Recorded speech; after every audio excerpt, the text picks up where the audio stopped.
Bom dia! Quem tá com frio? Tá esperando esse frio todo, né, Val? Né? Passa tudo, né? Tô até imaginando, tira essa blusa aqui. Mas glória a Deus, né? Deus é sempre bom o tempo todo. E hoje nós temos uma palavra, né, um pouco diferente, talvez, do que a gente está habituado. E o tema dessa ministração é Jesus e as nossas contradições. Contradição é uma coisa que atrapalha muito as relações humanas, sabe? Conhece alguém que fala assim, eu vou lá, mas não vai. Vou fazer, vou trocar essa lâmpada, mas não troca. E passa. Não, mas eu vou trocar. Fala, Jeová. Né? Mas não troca. Eu vou lavar a louça, mas não. São as nossas contradições, né? A gente fala que faz, que vai fazer, mas não faz. Né? Quer ver um outro exemplo de contradição? Mudar de opinião dependendo da circunstância. Eu não gosto disso. Mas para agradar meu bem, eu vou dizer que eu adoro. Né? É um tipo de contradição. Eu sou mais chato, né? Quer ver uma contradição? Um dia eu estou bem, fé para mover montanhas, no dia seguinte eu sou Tomé, vê para crer, porque eu não acredito que isso vai acontecer. São contradições. Nós somos seres um tanto contraditórios com as nossas coisas. Se atrapalha as relações humanas, com certeza também atrapalha o relacionamento com Deus. Isso é muito sério. E eu gostaria de ler um texto com vocês, que está em 2 Coríntios, capítulo 1. São 5 versículos. Do versículo 15 até o versículo 20. E aqui tem uma coisa interessante, porque o apóstolo Paulo, que escreveu essa carta, no contexto, ele estava sendo exatamente acusado de ser uma pessoa contraditória, porque ele falava que ia visitar a igreja, mas não visitava, e os seus opositores falavam assim, não dá para confiar nele, ele diz que vem, mas não vem, ele diz que faz, mas não faz. Né? E ele vai escrever esse texto para a gente refletir um pouquinho. Diz assim, olha, com esta confiança, eu queria primeiro ir encontrar-me com vocês, para que tivesse um segundo benefício. Queria, ao passar por aí, dirigir-me à Macedônia e da Macedônia voltar a encontrar-me com vocês, sendo então encaminhado por vocês para a Judéia. Ora, ao querer isso, porque ele queria, não estava acontecendo do jeito que ele queria, não dava tempo, tinha uma questão de recurso, né? Às vezes não, né, a viagem não era fácil, né, pegar um carro e ir, né, era custoso. Ora, ao querer isso, será que eu agi com leviandade? Ou, ao tomar decisões, será que decido segundo a carne, de modo que haja em mim, presta atenção, simultaneamente, o sim, sim e o não, não? Mas, como Deus é fiel, a nossa palavra dirigida a vocês não é sim e não. Versículo 19. Porque o Filho de Deus, Jesus Cristo, que foi anunciado entre vocês por nós, isto é, por mim, Silvano, Timóteo, não foi sim e não. Pelo contrário, nele sempre houve o sim, porque todas as promessas de Deus têm nele o sim. Por isso também, por meio dele se diz o amém, para a glória de Deus por meio de nós. Todas as promessas de Deus têm o sim. Não tem sim ou não, porque não tem contradição com Deus. Deus não vai dizer assim, hoje eu quero te abençoar, mas pensando bem, acho que não. Deus não vai fazer isso com você. Às vezes a gente faz isso com Ele, porque nós somos contraditórios. E eu vou te dizer uma coisa que é importantíssimo de todos nós sabermos. Ser contraditório atrapalha demais a nossa relação com Deus. Sabe por quê? Porque tem coisas que nós sabemos que temos que fazer, mas preferimos não fazer. Você sabe, mas você não faz. Eu sei, mas eu não faço. E isso é terrível, porque Deus tem uma vida plena para te dar, só que a minha contradição me afasta dessa vida plena, me distancia daquilo que Deus quer para você, daquilo que Deus quer para mim. Isso é muito importante, porque às vezes nós somos o tipo de pessoas que queremos acomodar a forma à massa, sabe? Né? Faz um bolo, né, dona Júlia? Aí você amassa ali, né? Aí o que você tem que fazer? Espalhar a massa na forma, não é? É assim ainda, né? Você espalha a massa na forma, porque os tempos mudam, né, pastora? Para descobrir, né? Mas eu não vejo, né? Eu só como o bolo, né? Eu fico a parte mais fácil. Você espalha a massa. Mas sabe o que às vezes a gente quer? A gente quer apertar a forma para caber na massa que a gente é. Está me entendendo? Às vezes, ao invés de eu me espalhar pela forma, e a forma é a vida que Deus me deu, eu quero apertar essa forma para caber naquilo que eu acho que tem que ser. Esse é o mal da contradição. Deus te deu uma vida para você se espalhar nela. Me espalhar nessa vida. Mas aí eu tô aquela massa meio sovada, meio dura, que não quer se esparramar, então o que eu faço?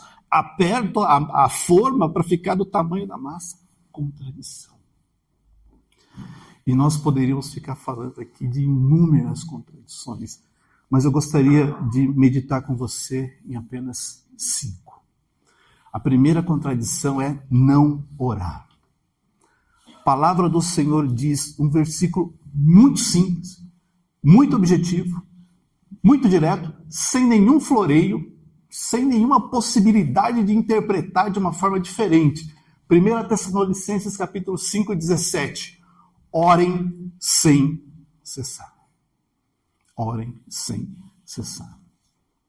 Mas hoje eu estou numa preguiça, pastora. Vou mandar um zap para o pastor orar por mim, porque hoje não dá. Tem, né? É contradição. Sabe por quê? Porque a oração é o teu momento de conversar com Deus. Se você terceiriza esse momento, você não está falando com Ele. Está colocando outra pessoa para falar por você. Quando, na verdade, Deus quer ouvir a tua voz. Por mais que Ele já sabe o que está doendo na tua vida, mas Ele quer que você fale para Ele. Então, não deixe de orar. Não perca a oportunidade de orar por qualquer coisa da tua vida. Porque é o teu momento com Deus. E às vezes, sabe o que acontece? A gente está indisposto. Está sem fé. Está sem vontade. A gente pode dar vários tipos de justificativa para dizer hoje não. Hoje eu não vou conseguir. Mas consegue. Se você consegue gastar 10 minutos rolando vídeo no Instagram, né, Val? Não que o Val faça isso, né? Mas ele está sempre falando disso, né, Val? Né? Dá para gastar 2, 3, 4, 5 minutos orando. Dá. Mas sabe, às vezes a gente prefere não orar. Isso é contradição. Então, a palavra de Deus diz, orem sem cessar. Não é orar só quando a luta vem. Está vindo, pastora, fazer um propósito de oração. Vou acordar de madrugada e vou orar. Tá certo, acorde de madrugada e ore. Mas todo tempo, não é só quando vem a luta, não é só quando a coisa está boa, não é só quando a coisa está favorável para você. Seja uma mulher de oração, seja um homem de oração. Estabeleça na tua vida o princípio de que eu vou conversar com Deus, nem que seja para dar bom dia, mas eu vou falar com Ele, para agradecer por alguma coisa, para pedir por alguma coisa, para fazer oração do Pai Nosso, se for o caso, se eu estiver meio sem assunto, mas não deixa de orar. Negligenciar esse momento é perder demais, é perder a conexão que Deus quer estabelecer com a tua vida, através da oração. Se você pegar a história do Evangelho, as passagens onde Jesus né, fez grandes coisas, você vai ver que tem momentos nessa vida que Jesus estava fazendo o quê? Orando. Agora, gente, imagina, se o Filho de Deus parava para orar, por que eu também não vou? Então, ore. Ore por aquilo que você deseja. Ore pela tua vida, pelo teu dia a dia, pelos teus sonhos, pelas tuas promessas, pelo teu filho, pela tua filha, pelo teu casamento, pela tua vida como um todo, mas não abra mão de orar, de falar com Deus. Cada vez que você diminui esse hábito de orar, mais vulnerável você fica. Porque a oração é uma arma espiritual que te dá a oportunidade de conectar-se com o Senhor. E se tem uma coisa que acontece quando a gente começa a orar, sabe? É Deus inclinando o ouvido para ouvir a tua oração. E sabe, Deus falar para você, pode falar que eu estou te ouvindo. Pode pedir que eu estou escutando. Eu estou prestando atenção em você. Agora, se eu parar de orar, não vai acontecer. Segunda contradição, negligenciar a palavra de Deus. Quando Moisés morreu, ele deixou uma Bíblia com 5 livros para Josué. Era até fácil de ler, né, Val? Só tinha 5. E Deus chegou para Josué e falou assim, Josué, Moisés morreu. Levanta, atravessa esse Jordão, pega esse povo, entrega essa terra para esse povo.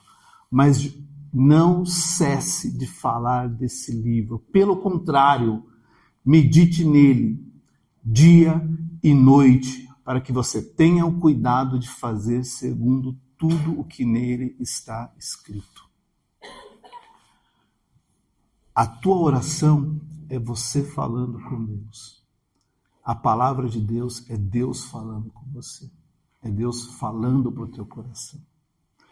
E Josué precisava entender que ele tinha que meditar naquele livro.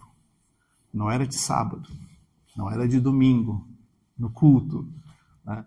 Era de dia e de noite.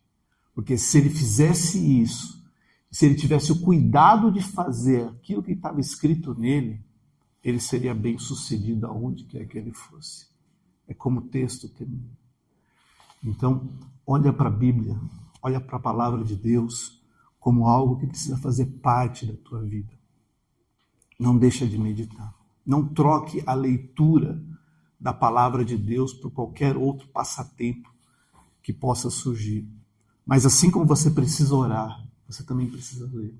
Porque ao ler, Deus vai estar falando ao teu coração. E vai te fazer enxergar nessas páginas a resposta que você precisa para o teu dia a dia. E está lá, tudo que você precisa. Como o Val fala, é o manual de vida, né, Val? Não é? Errei? Acertei, né? Então leia. Para Josué era só 5. É até mais fácil para ele, né? Só tinha 5, né, dona Júlia? Para a gente é 66. Dá para passar o ano inteiro lendo, né, pastor?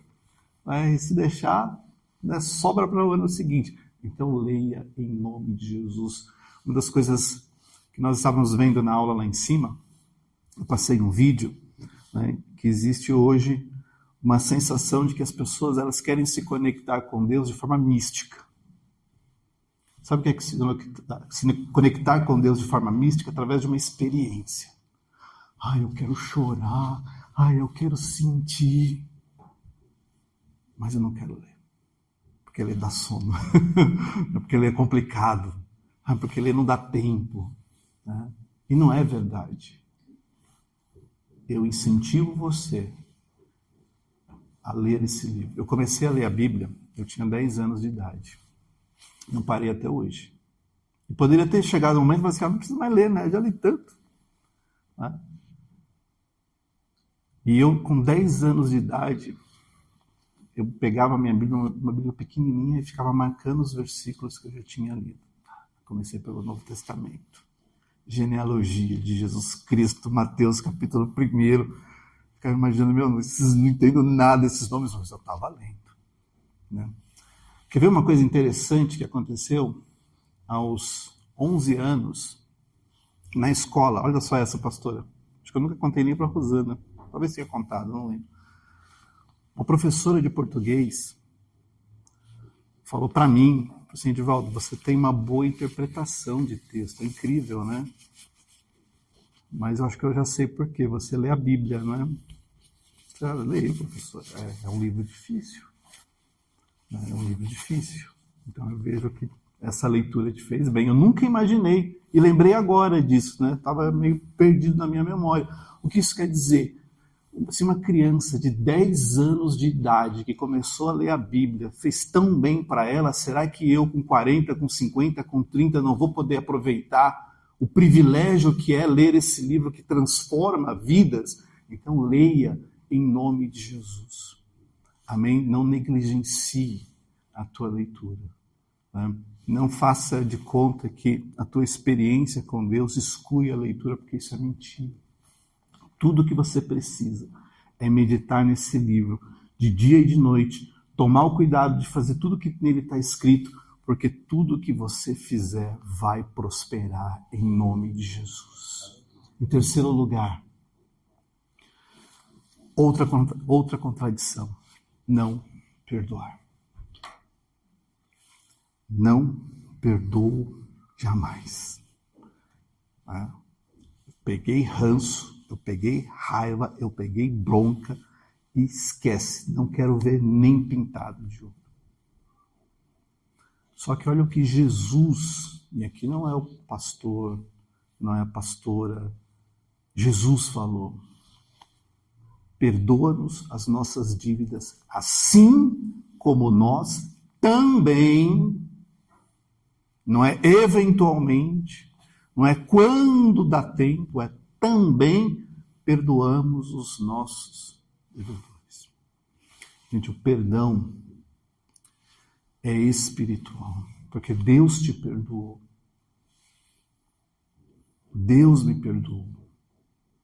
E na oração que Jesus nos ensinou, ele colocou algo que às vezes a gente ignora, que é perdoar as nossas dívidas, como nós também perdoamos aqueles que devem alguma coisa, aqueles que fizeram mal para a gente.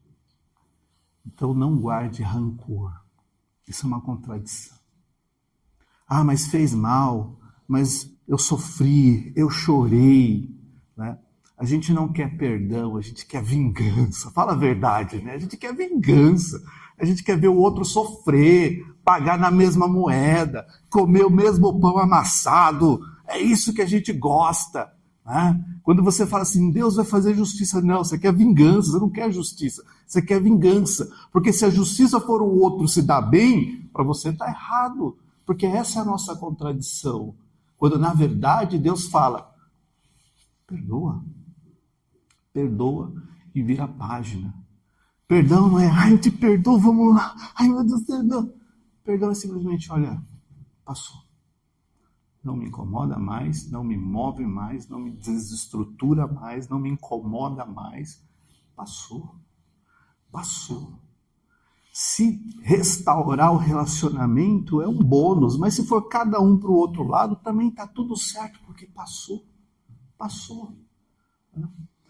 E tem uma coisa muito ruim, é você estar na igreja com o teu coração carregado de raiva, de ódio, de rancor, de ranço, de qualquer coisa, porque isso é contradição.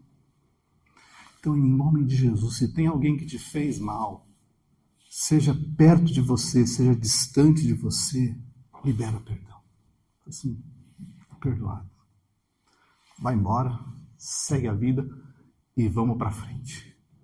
Mas não viva preso a nenhum tipo de contradição que faz você odiar, desejar mal, querer ver o fim, querer prejudicar, querer ver o outro sofrer.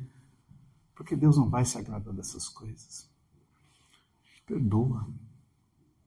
Na minha vida, eu já vi tanta gente tentar contra mim, Rosana sabe. Tá?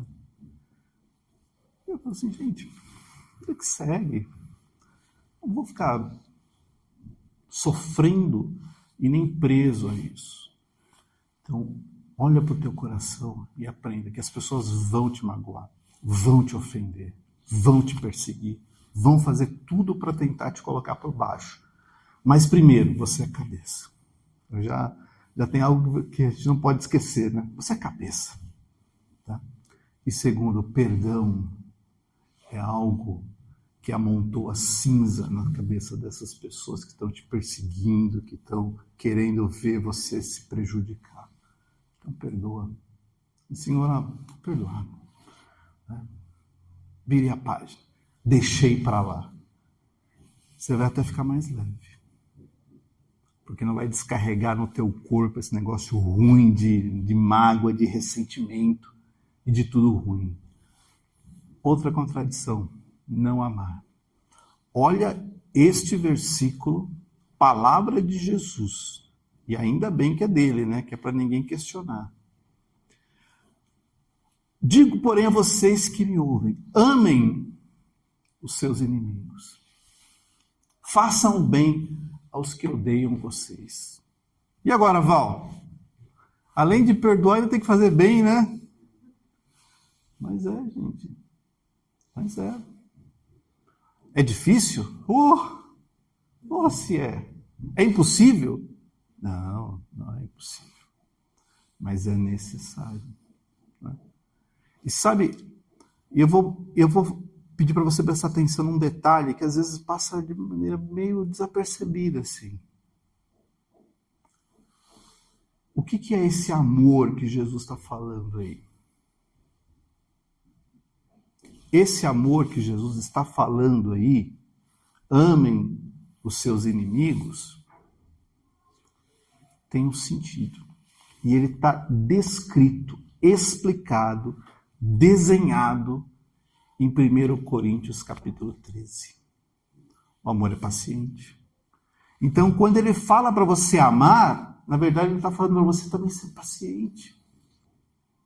Não desejar o mal, não se arder em ciúmes, não procurar apenas aquilo que é conveniente para você. É desse amor que Jesus está falando, que você precisa tratar até aqueles que te perseguem. Olha que coisa interessante. É esse amor. E você vai olhar a pessoa e vai falar assim, não, ele está precisando de uma ajuda, eu vou ajudar. Sempre que eu leio esse versículo, eu lembro do pastor Júlio dando um testemunho falando de uma pessoa do trabalho, né, pastor? Que tinha uma bronca. Era a perseguição por tabela. Só que ao invés de, tomara que essa pessoa se dê mal, tomara que essa pessoa sofra, né, pastor? O que ele fez? Consciente ou inconscientemente? Ele fez Lucas 6, 27. E está simples assim, e não é complicado. Só que como nós somos contraditórios, a gente fala, não, imagina que eu vou amar os meus inimigos, eu não consigo nem amar os meus amigos, eu vou amar os meus inimigos, né? Até parece. Mas é isso, gente. Pega 1 Coríntios capítulo 13, você vai ver o que é amor. Não é, isso aí pode ser outra coisa, mas amor é ser paciente, é ser bondoso, é ser prestativo, é ser justo, é se compadecer, porque estamos todos numa mesma jornada. Até aqueles que te perseguem também estão na jornada deles. Mas você quer ser luz, está aqui um bom exemplo. Amém?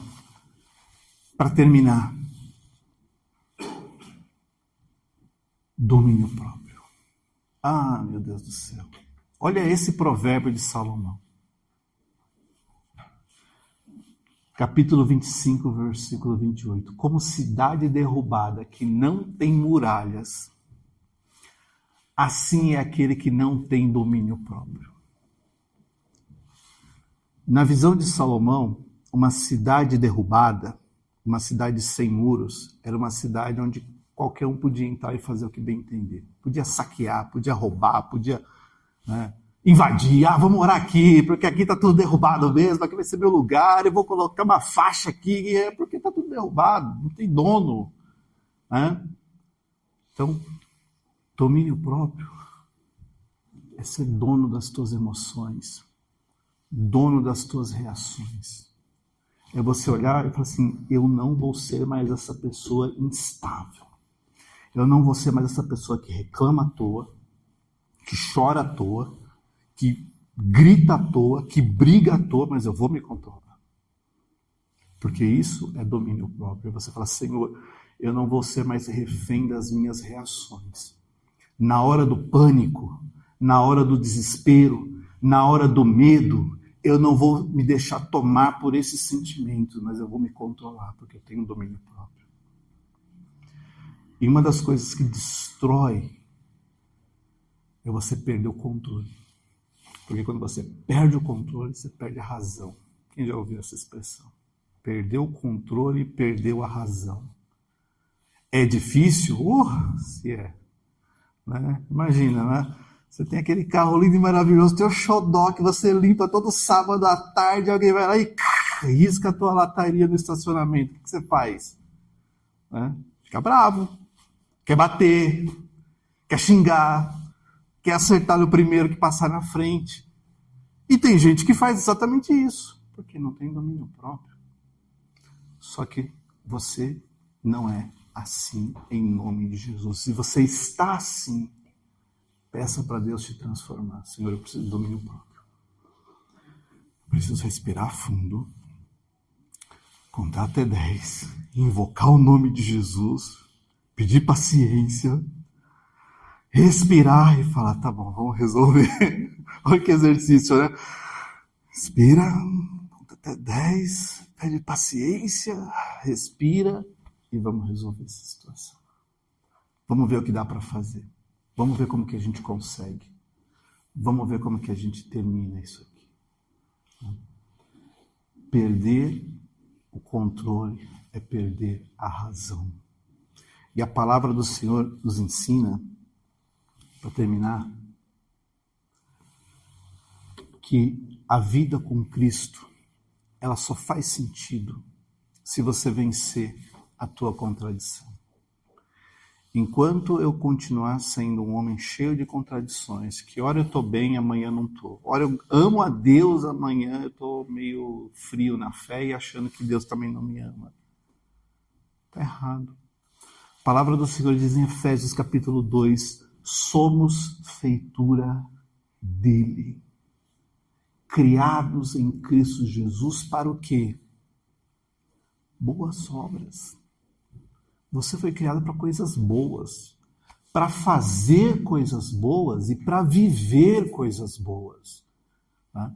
Esse sofrimento, esse medo, essa dor, esse problema pode passar pela tua vida, mas não é para ser a tua vida. Porque a tua vida é para ter obras boas, as quais Deus, de antemão, preparou.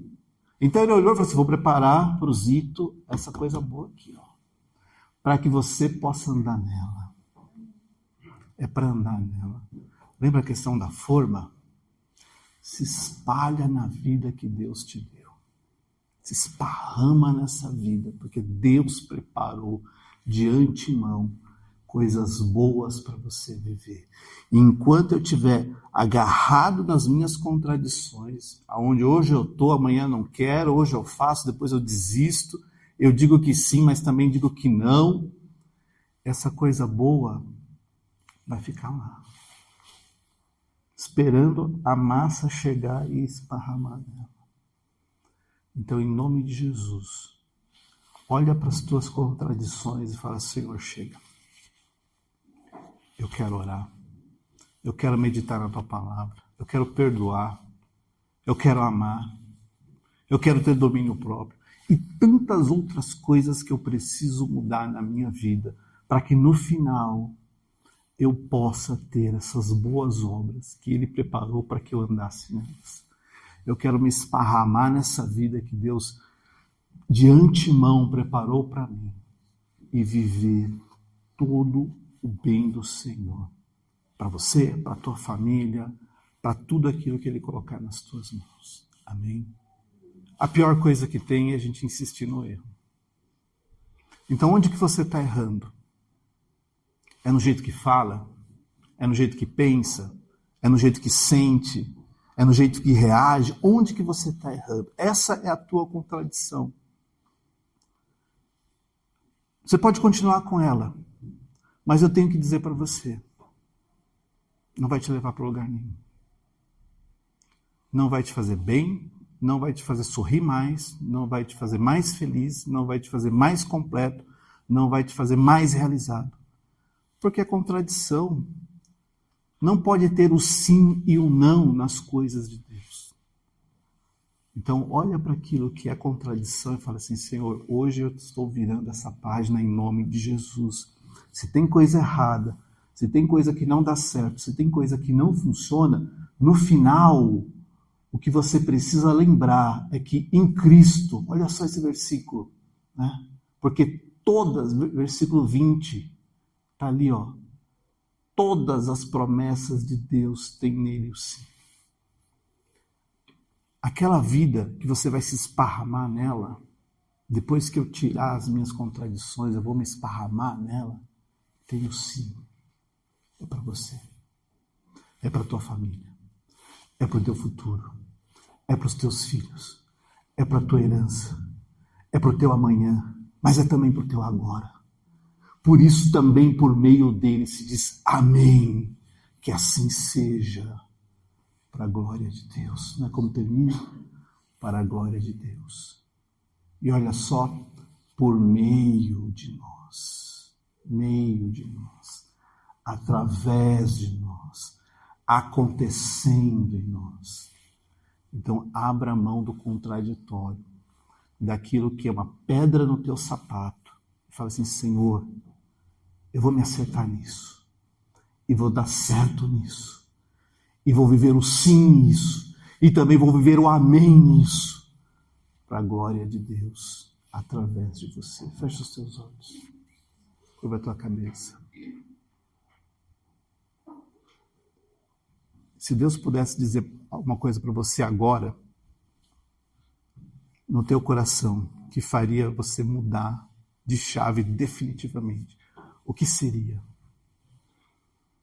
É ser mais paciente, é ser mais bondoso, é esperar mais, é reduzir a ansiedade, é beber mais água. O que Deus faria por você? Porque nesta palavra Ele está dizendo sim, eu faço por você, eu mudo você, eu aperfeiçoo você, eu transformo você, eu limpo você, eu restauro você, eu levanto você, eu abençoo você, eu restituo para você, eu faço para você sim, porque nele tem o sim. Não tem o sim e o não, não tem o talvez, não tem o será, não tem o quem sabe. Tem o sim de Deus para a tua vida. E se você veio nessa manhã buscando sim, então deixa diante do Senhor as tuas contradições, deixa diante do Senhor aquilo que impede você de espalhar nessa forma, nessa vida que Ele desenhou para você. Porque Ele tem o sim, Ele tem o amém, e o amém quer dizer que assim seja, vai acontecer, porque nele tem essas promessas. E toda a tua contradição vai ficar embaixo dos teus pés, em nome de Jesus. Para você orar e dizer assim, Senhor, eu não sou mais contraditório. Eu não acordo bem hoje e amanhã eu estou mal. Eu não tenho fé, mas amanhã eu duvido. Eu não vejo uma pessoa fazendo mal e fico com ódio, eu fico com raiva. Eu não olho para a tua palavra e esqueço, mas eu medito nela de dia e de noite. Eu estou aqui para amar. Eu estou aqui para fazer a tua vontade, para ter domínio próprio, para educar meus filhos nos teus caminhos, para cuidar do meu casamento, para cuidar dos meus sonhos, para crescer no meu trabalho. Minhas contradições estão aos pés do Senhor agora. Lança diante dele. Lança diante dele contradições que te fazem até tirar o sono à noite. Contradições que fazem você acordar de manhã e falar assim, meu Deus, eu não consigo. Eu não sou essa mãe, eu não sou esse pai, eu não sou essa esposa, eu não sou esse marido. Joga isso diante do Senhor e fala, não é assim, porque nele sempre houve o sim. todas as promessas de Deus para a tua vida têm o amém. E você vai viver em nome de Jesus. Declara assim comigo: Senhor, me perdoa pela minha contradição, pela minha fraqueza, pela minha limitação. Tiro tudo isso da minha vida, lanço aos teus pés, coloco diante de ti e peço que no Senhor todas as promessas tenham sim e tenham amém, para a honra e glória do Senhor, em nome de Jesus. Deixa eu orar por você. Senhor meu Deus, obrigado primeiro por essa palavra, Senhor. Não imaginava, Senhor, que tinha tanta contradição no nosso coração. Às vezes a gente te conhece de ouvir falar, às vezes a gente está aqui e não percebe, Senhor, que tem coisas que a gente tem que tirar da nossa vida. Mas eu sei que com o Teu Espírito Santo habitando em nós, nós podemos tirar a contradição. Tirar, Senhor, aquilo que é o sim e o não, aquilo que é o talvez, aquilo que é o medo, a ansiedade. Então tira mesmo, Senhor. Faz de nós novas criaturas. Novos homens, mulheres que andam com o Senhor, sabendo que tem um sim sobre a nossa vida. Tem um amém sobre nós, sobre as promessas que o Senhor fez por nós. Se amanhã, Senhor, a nossa contradição voltar, se a gente agir de forma contraditória, que a Tua misericórdia, Senhor, se manifeste sobre nós e que o Senhor nos lembre que nós não precisamos mais ser assim, que nós não precisamos mais viver dessa forma, que tem uma forma para espalhar a nossa vida, e essa forma é a vida que o Senhor desenhou para nós. Então deixa a gente se acomodar para a honra e glória do Teu nome, Senhor. Que o inimigo, que às vezes lança ciladas contra nós, veja que a partir de agora nós somos diferentes, para a honra e glória do Teu santo nome, Senhor. Que o mundo veja que nós somos diferentes, para a honra e glória do Teu santo nome. Que ao olhar no espelho, Senhor, nós possamos ver que estamos diferentes, para a honra e glória do Teu nome. E que a velha criatura, cheia de contradição, cheia de medo, cheia de manias, não prevaleça mais na nossa vida, mas faz de nós homens e mulheres transformados pelo Senhor. É o que eu te peço, meu Deus, em nome de Jesus. Amém e amém. Que Deus te abençoe.